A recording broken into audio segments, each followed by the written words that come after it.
आज हम semi automatic washing machine WS SDG जिसमें हमारा हीटर और पीसीबी डिस्प्ले रहता है, उसमें हीटर नहीं ऑन हो रहा है, वाटर गर्म नहीं हो रहा, उस डिफेक्ट के रिलेटेड जो प्रॉब्लम या कंसर्न है उसको हम समझेंगे और उसे कैसे रिजॉल्व करना है वो। सबसे इंपॉर्टेंट है कि हम कस्टमर से कुछ फीडबैक लें, कुछ कस्टमर से क्वेश्चन पूछें और जो हमारा सिम्टम है उसको हम डॉट मैट्रिक्स के द्वारा अंडरस्टैंड करते हुए उसको हम पॉइंट टू पॉइंट अंडरस्टैंड करके उसको रिजॉल्व करें, ताकि हमारे वो प्रॉपर पार्ट या डिफेक्ट को अंडरस्टैंड करके रिजॉल्व करें और उसे हम एक ही बार में रिजॉल्व करें ताकि हमें रिपीट कंप्लेन ना हो। तो यहाँ पे कस्टमर फीडबैक ये हो सकता है कि पानी गर्म नहीं हो रहा है या कोई एरर आ रहा है, EF या EH कोई एरर आ रहा है, कस्टमर का ये फीडबैक हो। तो हमें कस्टमर से कुछ क्वेश्चन पूछने हैं ताकि हम कुछ पॉइंट क्लेरिफाई कर पाए। तो हम ये कस्टमर से पूछ सकते हैं कि पानी थोड़ा गर्म हो रहा है या बिल्कुल गर्म नहीं हो रहा है, सप्लाई वोल्टेज प्रॉपर है कि नहीं है, या कोई मशीन में एरर तो डिस्प्ले नहीं कर रहा है, क्योंकि ये मशीन जो है सेफ्टी पर्पस के लिए इम्पॉर्टेंट है। इसमें अगर अर्थिंग नहीं होती है तो हमारा हीटर ऑन नहीं होता है, बाकी सारे फंक्शन हमारे वर्क कर देंगे लेकिन हीटर ऑन नहीं होगा अगर अर्थिंग प्रॉपर नहीं है, और हमें EF करके एरर आएगा। हमें ये भी पूछना है कि पानी कितना फिलअप किया है। मशीन में हीटर तब ऑन होगा जब मिनिमम वाटर लेवल ही हमने फिलअप किया हुआ है।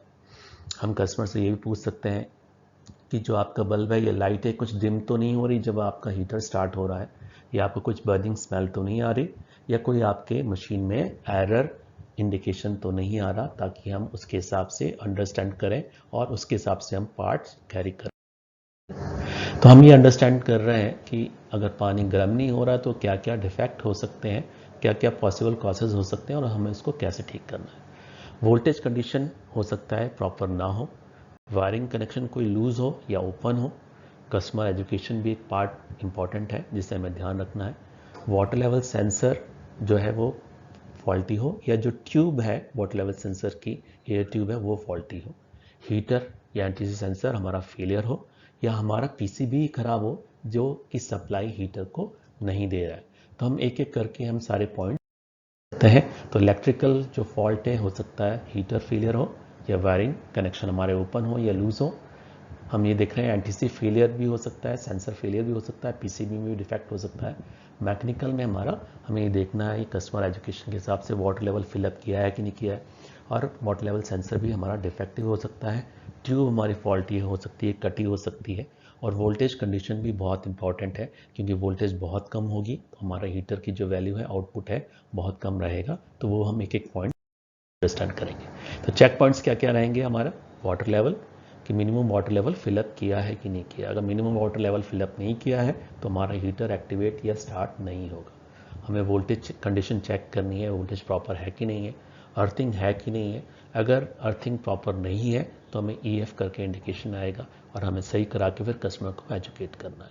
हमें जो वायरिंग है वो भी प्रॉपरली चेक करनी है, हीटर तक वायर प्रॉपर है, कहीं लूज कांटेक्ट तो नहीं है, कहीं वायर डिस्कनेक्ट तो नहीं है, वो हमें सारी चीज़ें चेक करनी है।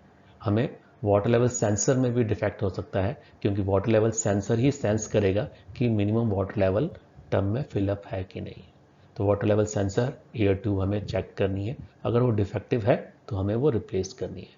हीटर चेक करना है, हीटर को हम रेजिस्टेंस से चेक कर सकते हैं, और हमें फिर एंटीसी सेंसर भी डिफेक्ट हो सकता है, उसके कारण कुछ एरर इंडिकेशन आ सकते हैं।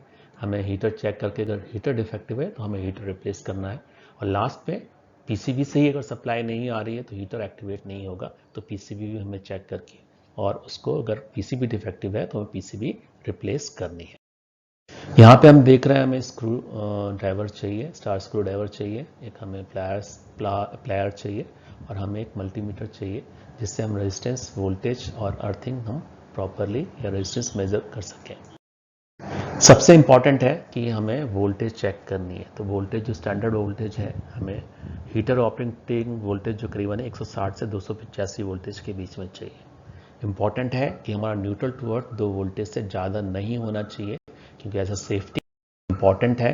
अगर अर्थिंग प्रॉपर नहीं है तो मशीन में हीटर ऑन नहीं होगा, और जब भी हम हीटर एक्टिवेट करेंगे तो EF करके एरर शो करेगा।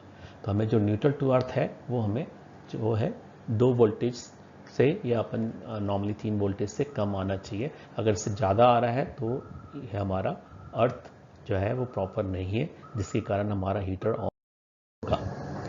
वायरिंग कनेक्शन कहीं ओपन रहेंगे या लूज रहेंगे, उस कंडीशन में भी हीटर हमारा हो सकता है नहीं एक्टिवेट करे। तो हमें वायरिंग कनेक्शन जो है प्रॉपर चेक करने हैं, कहीं लूज तो नहीं है, कहीं टूटा तो नहीं है, और कहीं उसमें ऑक्सीडेशन या रस्टिंग तो नहीं है, जिसके कारण हीटर हमारा ऑन नहीं हो रहा है।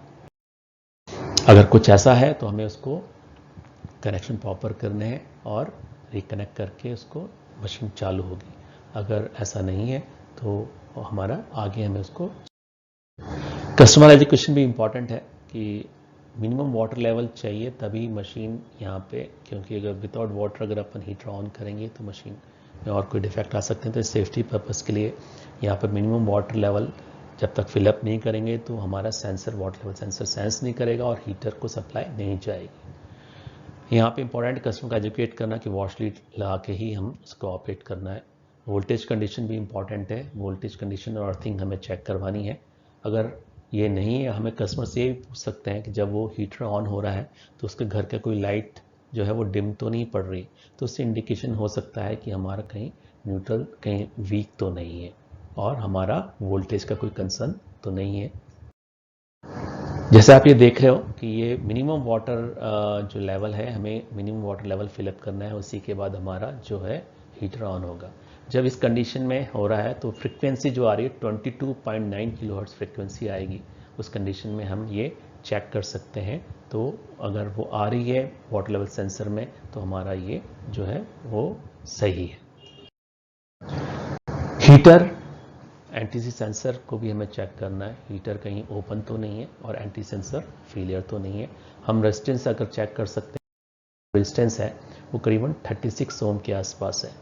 ओके, हमें जो हीटर अगर अपन चेक कर रहे हैं तो हमें 1 मिनट से ज़्यादा सप्लाई देके चेक नहीं करना है। अगर 230 वोल्ट में देख रहे हैं और हम चेक करके देख सकते हैं हीटर गर्म हो रहा है कि नहीं हो रहा। ये 36 ओम इसका रेजिस्टेंस आना चाहिए। जो सेंसर का रेजिस्टेंस जो अपन देख रहे हैं, एनटीसी का जो वैल्यू है वो हमारा 9 किलो ओम आएगा। एनटीसी सेंसर जो है वो 30 डिग्री में इसकी जो वैल्यू है करीबन 9 किलो ओम आ रही है। हम नेक्स्ट उसमें चार्ट में हम देख सकते हैं उसमें रहनी चाहिए। तो अगर हमारा टेम्परेचर अगर ठंडक है तो 20 डिग्री में हम देखेंगे तो इसका करीबन जो एनटीसी सेंसर है वो करीबन 14 किलो ओम कराएगा। पानी जैसा गर्म होगा तो इसकी वैल्यू जो है वो हमारी कम होती जाएगी। और 40 में हम देखेंगे 6.4, 45 डिग्री में हमारी करीबन 5 किलो ओम जो है इसका वैल्यू आ रहा है। तो इससे अंडरस्टैंड कर सकते हैं कि हमारा एनटीसी सेंसर सही है या खराब। कई बार ऐसा होता है कि वाटर लेवल जो सेंसर की ट्यूब हो वो फॉल्टी हो, कहीं कट गई हो, उसका रूटिंग प्रॉपर नहीं हो, उस कंडीशन में भी हमारा ये इशू हो सकता है। जो एयर पाइप की लेंथ है वो 930 से 935 mm की है और इसका इनर डाया जो है 4.8 टू 4.7 mm का है। बाई चांस डैमेज है तो हमें इसी साइज़ का यही हमें जो पार्ट है वो चेंज करना है। हमें अपने हिसाब से कोई चीज़ चेंज नहीं। वाटर लेवल सेंसर या ट्यूब फॉल्टी के लिए हम अंडरस्टैंड कर सकते हैं कि वाटर लेवल सेंसर कहीं डिफेक्ट तो नहीं है, ट्यूब प्रॉपरली रूटिंग जा रही है।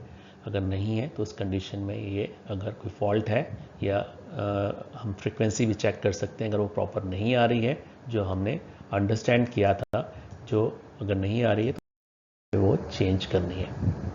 वाटर लेवल सेंसर हमें चेंज करना है। तो यहाँ पे आप रूटिंग का देख सकते हैं और रूटिंग का जो आ रहा है, जो रूटिंग है उसके हिसाब से ही हमें ये जो है रखना है। रूटिंग हमें चेंज नहीं करनी है क्योंकि रूटिंग चेंज करने से भी वो वाटर लेवल सेंस प्रॉपर नहीं होगा।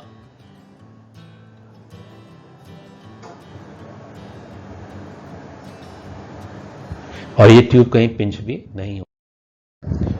अगर हम देख रहे हैं पीसीबी से अगर हीटर को सप्लाई नहीं जाएगी तो पीसीबी भी खराब हो सकती है। यहाँ पे हम ये चेक कर रहे हैं कि जो वोल्टेज है हमें हीटर के आउटपुट हमें मिलना चाहिए। अगर हम वाटर लेवल जो हम फिलअप कर देते लेवल और हम हीटर ऑन करेंगे तो यहाँ पे हमें जो सप्लाई है वो हमें मिलनी चाहिए है उस कंडीशन में। तो ये हमारा जो है पीसीबी डिफेक्टिव है, जिससे अपन अंडरस्टैंड करके कॉल रिजॉल्व कर सकते हैं। Thank you.